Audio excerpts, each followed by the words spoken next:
The top 10 disappointing NBA players. Kelly Oubre Jr. is not coming close to replacing Klay Thompson.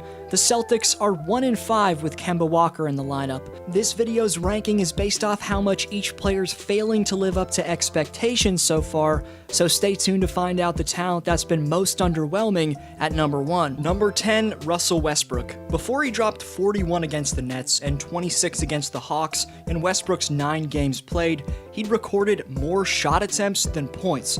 A high volume of deep contested mid-range shots like these aren't going to cut it in the modern NBA. And shockingly, Russ is making just 16% of these shots from 10 to 16 feet. He has improved his three-point shot in comparison to last year with Houston, but his overall field goal percentage has dropped off, and he's turning the ball over at the second highest rate of his career. Whether you think he's overhated or overrated, there's no denying that the former MVP is a fairly big reason for the Wizards being dead last in the East. Another player that's contributing to Washington's 4-12 record is coming up later on.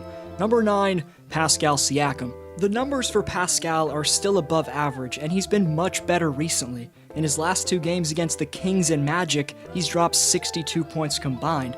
But generally, through the first quarter of this season, Siakam's production is nowhere near where it should be.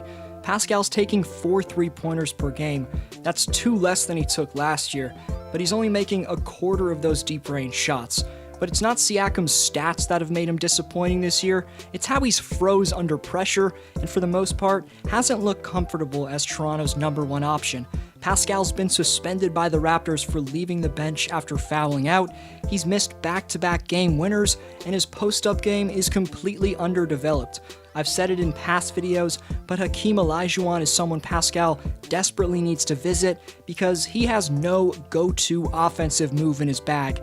While Siakam's athleticism and Beyblade spins get him 30 against a weak defense, elite teams who have reputable defenders are going to shut him down, so it's time for Pascal to go back to the drawing board and figure out which aspect of his offensive game he's most committed to developing. But what's been exposed about Siakam is that he doesn't have that signature offensive weapon. Number 9, Ben Simmons. Obviously, he still can't throw a fish in the ocean from behind the three-point line, which hurts the Sixers' spacing, but Simmons' dominant slashing had always made up for that in the past. His confidence attacking the rim both in transition and in the half-court is what made him a 2-time All-Star and an All-NBA player. Unfortunately, in 2021, Ben's confidence has fallen off as the Aussie is averaging both the lowest point total and field goal percentage of his 4 years in the league. He's still shooting 64% from the free throw line, which sadly is a career best. I know he's doing a good job of getting Harris going, but if Philadelphia wants to make the finals, the LeBron-like top slashing version of the locomotive Ben Simmons has to return. Number 7, Lonzo Ball. After he dropped 27 in a win against the Bucks, it was back to typical 2021 Lonzo the next game, a 7-point showing against the Rockets where the 4th-year guard made just 1 of his 6 3-point attempts. 2017's number 2 pick was expected to reverse his status as a bust in his second season with the Pelicans after he'd set career highs in points and 3-point efficiency in 2019-20. But this year, Lonzo's shooting the second worst percentage of his career from both the field and from deep range. Zo's been outshined by his younger brother Melo, who's the clear Rookie of the Year favorite, and even though Lonzo's a good perimeter defender, his struggles are one of the main reasons for the Pelicans being 14th in the West right now. Number 6, Aaron Gordon. Orlando's forward has thrown a cheap shot at my hometown point guard Kyle Lowry after their beef in the NBA bubble. That was his so-called revenge.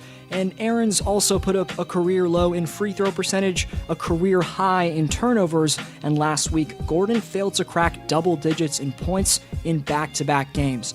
Over his last 10 outings, Aaron's shooting under 40% from the field, and his team's plummeted in the standings because of that. The Magic are 2-8 in that span of games, and the fact that Gordon's numbers have steadily decreased since 2017-18 is a big concern for Orlando's organization. Number 5, Robert Covington. The Trailblazers expected to get an elite 3-and-D role player when they traded the number 16 pick in the 2020 draft and a protected first-round selection in the 2021 draft to receive Robert Covington from the Houston Rockets. Cove was coming off a playoff run with Houston where he averaged 2.5 steals per game and was very efficient shooting the ball. But Covington has been the opposite of efficient this year, as he's shooting just over 30% from the field and just under 30% from distance, both of which are the lowest of his 10-year career by far. Also, Covington was supposed to help out the Blazers' defense on the wing, but they're 29th in defensive efficiency. So far, the deal to receive Robert is looking like a waste of draft picks for Portland's front office. Number 4, Davis Bertans. On November 21st, 2020, the Wizards re-signed their stretch big to a hefty, even surprising at the time, 5-year, $80 million contract, and Bertans has utterly failed to live up to his current $15 million cap hit. He hasn't been a good floor spacer for Beal and Westbrook. I guess this just proves that sometimes a player's focus falls off once they cash in, because Bertans' field goal and three-point percentage have both been career lows and gone down by 10% respectively. Number 3, Blake Griffin. He's still dunked the ball 0 times this season, and as sad as it is to say, given the legendary athlete he once was, Blake Griffin's NBA career could be over pretty soon. A lengthy injury history consisting of knee injuries one after another has ruined the big man's career, and I really feel for him. However, even though his athleticism's been falling off for the last few years, his jump shot was able to make up for that in the past, but not this year, as Blake's shooting 22% from 10 to 16 feet, and his 12.5 points are the lowest of his 11 years in the league.